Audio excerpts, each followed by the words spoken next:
Vice President Kamala Harris failed to come up with 3 things she liked about political rival Donald Trump during a Univision Noticias town hall event on Thursday, October 10. When asked if she could share 3 virtues the 78-year-old had, Harris took a moment to think as she spoke about Trump's divisive comments instead. "Let me start with this. I basically based on a life experience. I know that the vast majority of us have so much more in common than what separates us," she began. "Part of what pains me is the approach that, frankly, Donald Trump and some others have taken, which is to suggest that it's us versus them, whoever that may be. And having Americans point fingers at each other, using language that's about belittling people, and calling them names and meant to make them afraid and live in fear," she added. "I don't think that's healthy for our nation. And I don't admire that. And in fact, I'm quite critical of it coming from someone who wants to be President of the United States," Harris noted.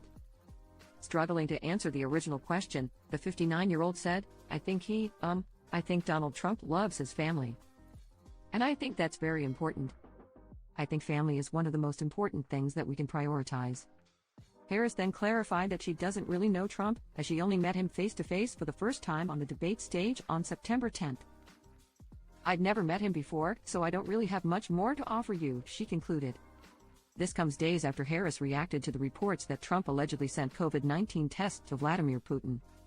"He admires strong men and he gets played by them because he thinks that they're his friends and they are manipulating him full-time and manipulating him by flattery and with favor," she said. "This guy who is President of the United States is sending them to Russia? Look, I grew up in the neighborhood. Some would say you're getting punked if you stand in favor of somebody who is an adversary over your friends on principles that we all agree on."